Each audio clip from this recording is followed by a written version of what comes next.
Today we're going to cover rule number 13 for St. Ignatius of Loyola's rules for discernment.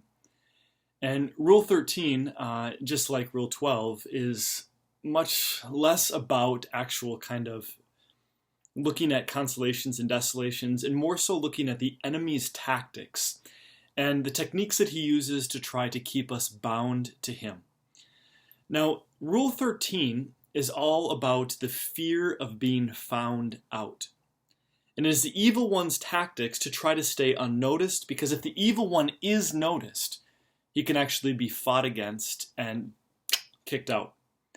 Ignatius once again uses a brilliant analogy that, again, it's not necessarily the most PC of analogies, but it actually works quite profoundly. This rule is very long, so I'm going to read it in its entirety, but feel free to pull it up so that you can actually look at it, because there are a lot of details. I do promise we will kind of go through all the little nuances of this throughout this lesson. So here's Rule 13 in its entirety. Rule 13. Likewise, the enemy conducts himself as a false lover, in wishing to remain secret and not be revealed. For a dissolute man who, speaking with evil intention, makes dishonorable advances to a daughter of a good father, or to a wife of a good husband, wishes his words and persuasions to be secret. And the contrary displeases him very much. When the daughter reveals to her father, or the wife to her husband, his false words and depraved intentions, because he easily perceives that he will not be able to succeed with the undertaking he began. In the same way, when the enemy of human nature brings his wiles and persuasions to the just soul, he wishes and desires that they be received and kept secret. But when one reveals them to one's good confessor or to another spiritual person, who knows his deceits and malicious designs, it weighs on him very much, because he perceives that he will not be able to succeed with the malicious undertakings he has begun, since his manifest deceits have been revealed. Now, St. Ignatius of Loyola uses the imagery of a hidden and disordered love to show how the evil one tries to operate within souls. And this analogy is absolutely brilliant. For how often does the enemy tell us in our own prayer life and in our own mind, oh, you can't talk about that, that's too shameful. Or, if you share that, there is no way that so-and-so is going to be able to look at you the same again. Or, even if you share that, no one's going to understand you. See, the evil one uses these lines to keep us bound to fear and unable to advance in virtue and holiness.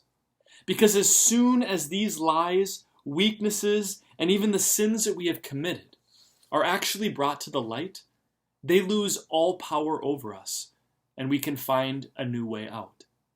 Now, the scriptures are littered with examples of how we are to move out of darkness and into the light of Christ. So we have 1 John 1:7, right? But if we walk in the light as he is in the light, we have fellowship with one another, and the blood of Jesus, his Son, purifies us from all sin. Ephesians 5:8. For you were once darkness, but now you are light in the Lord. So live as children of the light. And then the longer one, right, this is John 3:19-21. And this is when Nicodemus is speaking with Jesus. He comes to Jesus in the night. And Jesus says, this is the judgment, that the light has come into the world. And men loved the darkness rather than the light, for their deeds were evil. For everyone who does evil hates the light, and does not come to the light for fear that his deeds may be exposed.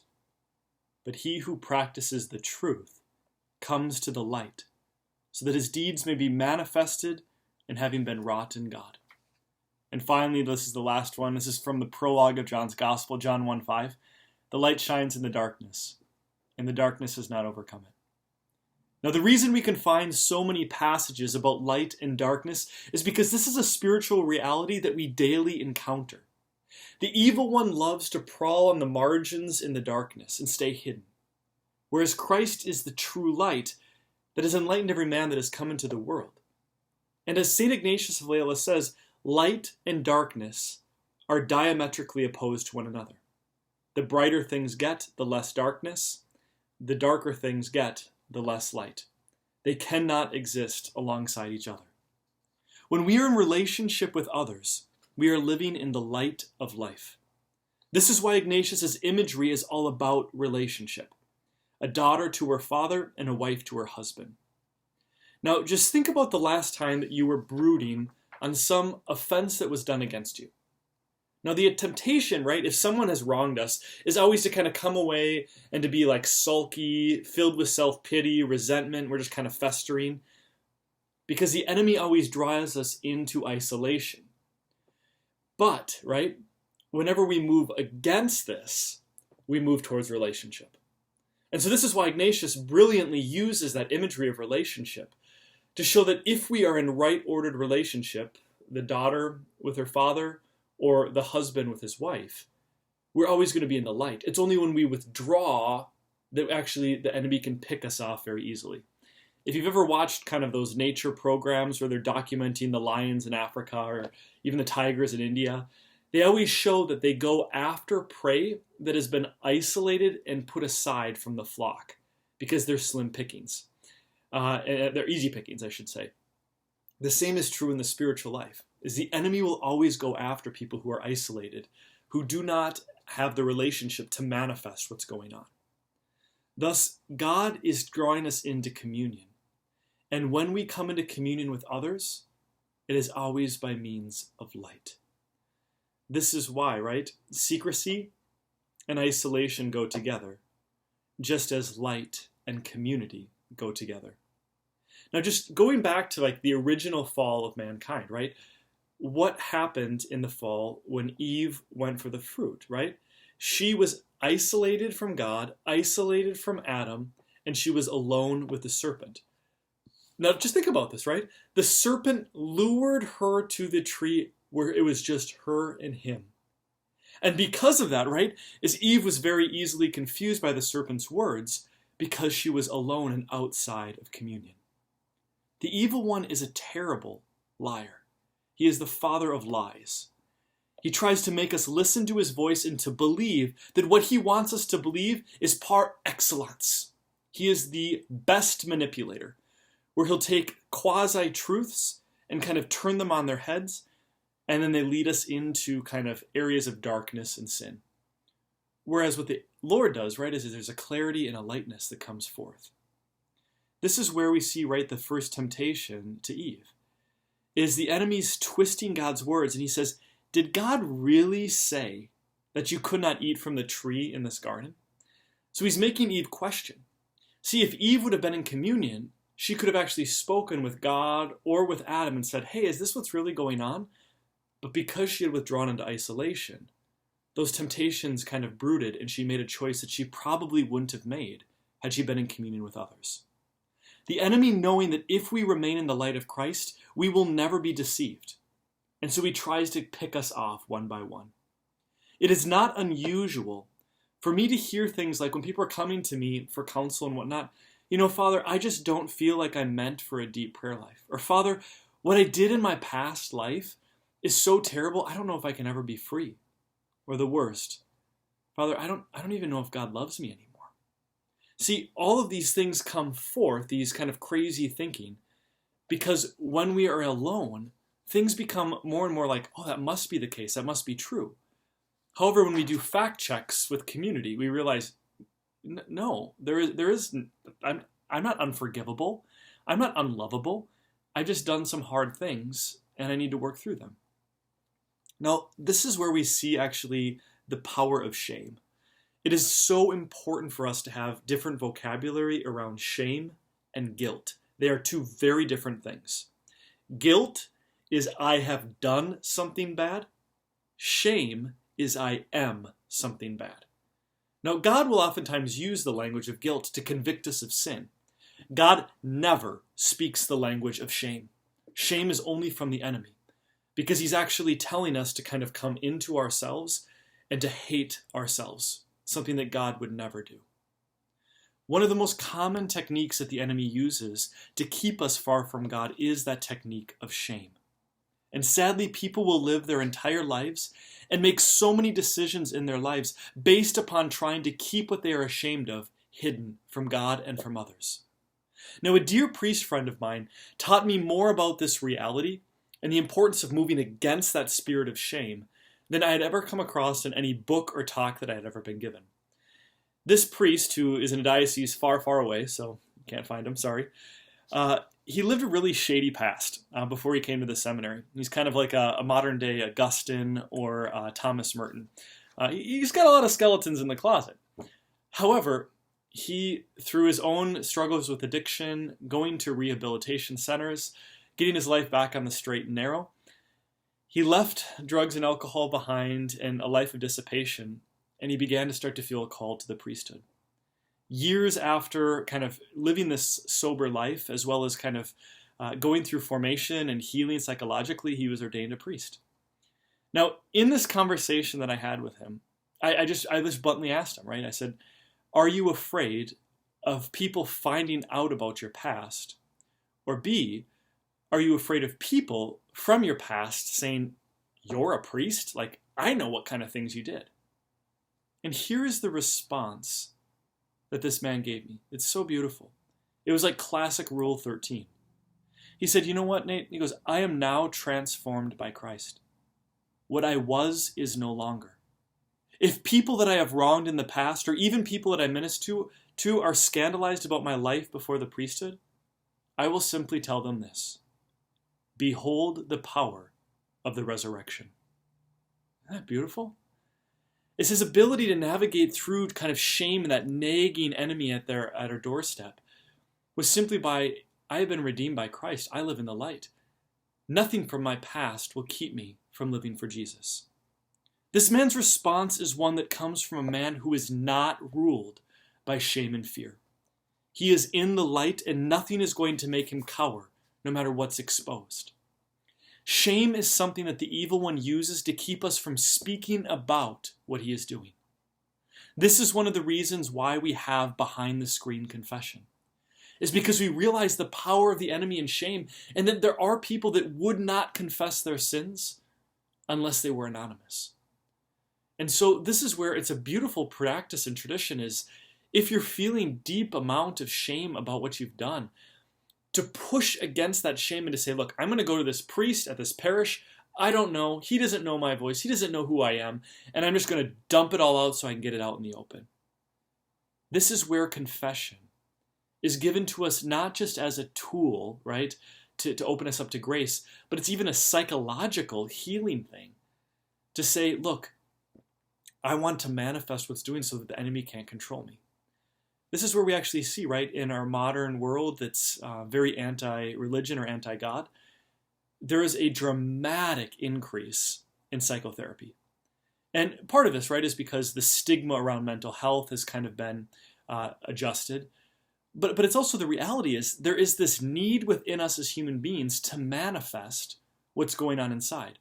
And so psychotherapists have now in some ways become the new confessionals for people to unburden their hearts so that they can live in freedom. Now, Father Michael Becker, who is the rector of St. John Vianney Seminary in St. Paul, he gave this rousing talk to his men when he was prepping them, the first year guys, in how to do spiritual direction, or how to receive spiritual direction, I should say. And this is what he told them.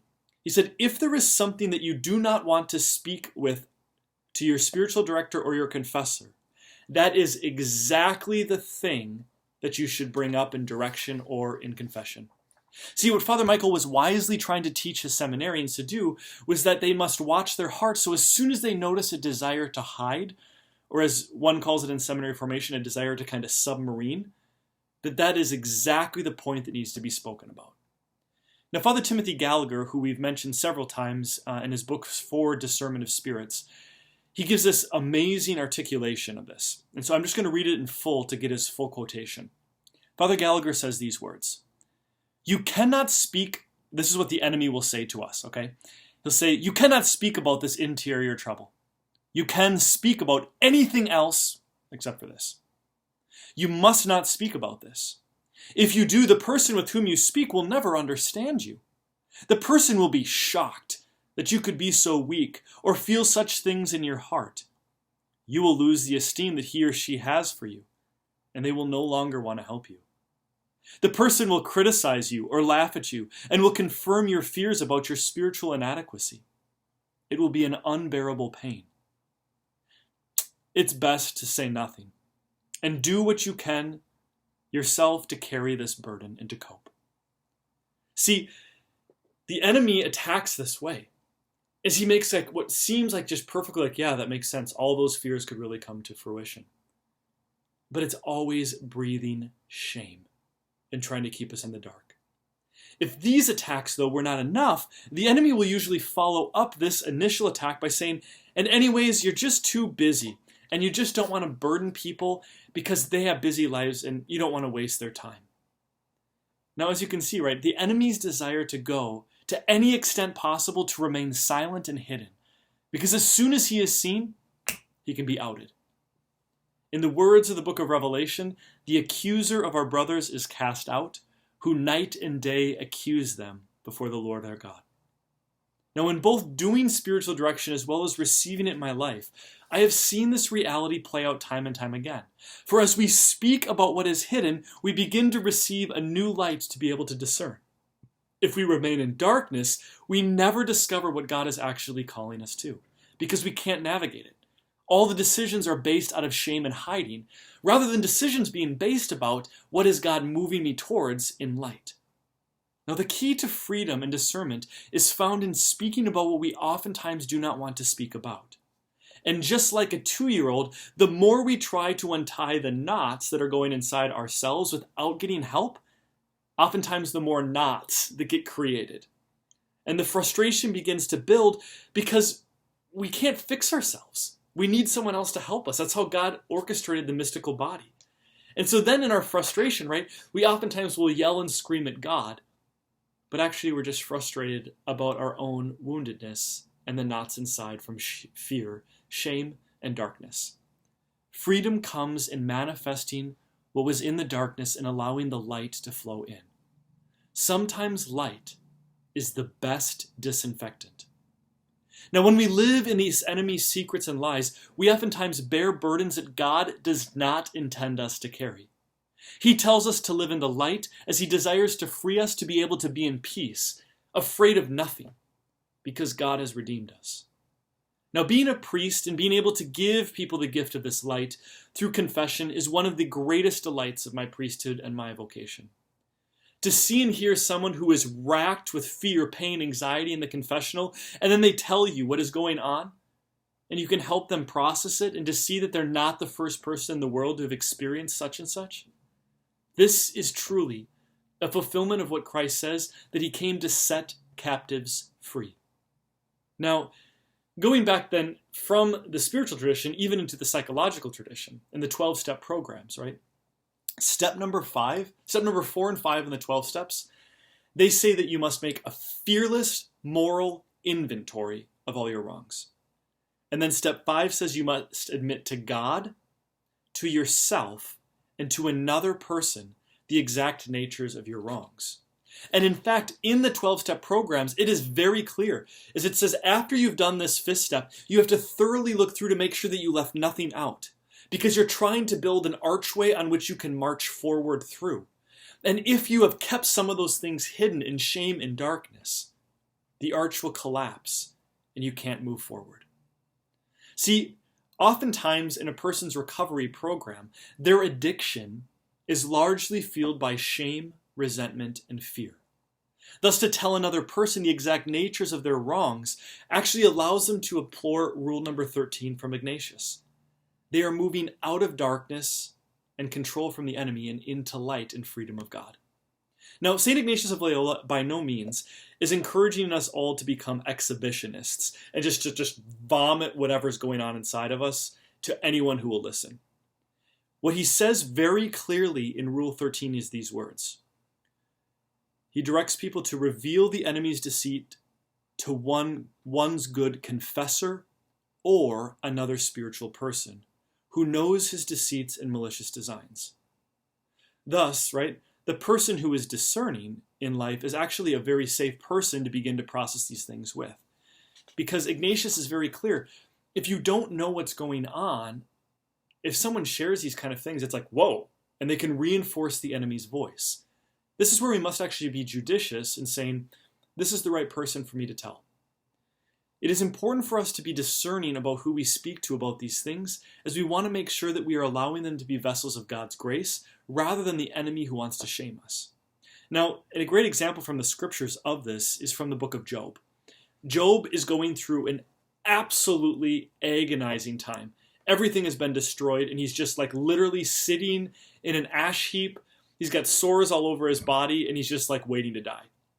And then these kind of three guys come up, and they're supposed to be friends of Job, and they begin to accuse him. What did you do wrong, Job? You must have done something that has warranted this. This is your fault that this has happened. And Job, right, becomes even more burdened because of these friends that he shared his heart with. Again, this rule that we must be discerning in who we bear our souls to is important. Because going way back to the beginning of our lessons, there are physical realities and there are spiritual realities. And it's important for the person who's listening to us to know and to be able to discern the difference. Like, can you imagine, right? If you're actually struggling severely from, let's say, like OCD or some other depression or anxiety or mental illness, and you share your heart with someone, they're like, oh, you're just being spiritually attacked. No, I have a chemical imbalance in my brain that's causing me not to think right. Again, this is where the persons, right, that we share our hearts with must be somewhat competent. Because if we begin to bear those things that are really hard inside of our hearts with someone who's not, they could almost malpractice, right, and kind of lead us into something that is not freeing, but even more binding. When we try to fix a physical problem with a spiritual solution, sometimes it actually just compounds the issue. And vice versa. If we try to fix a spiritual problem with a physical issue, the same thing. It just gets compounded. Now, the reality that there could be either mental health issues or spiritual issues should never really stop us from sharing what's going on inside of our life. The fear of being misunderstood shouldn't be what guides us. Rather, prudence into selecting the right person. To employ the adage that is so important that we've already talked about many times over. To look for a cause is to look for a cure. And so if I can look inside of myself and even say, gosh, why do I want to keep this so quiet? Why do I want to keep this so hidden? To kind of start to look at what's going on inside of us will oftentimes say, this is totally shame. Or this is a fear of being misunderstood. Or this is because I don't think I can be forgiven for what I've done.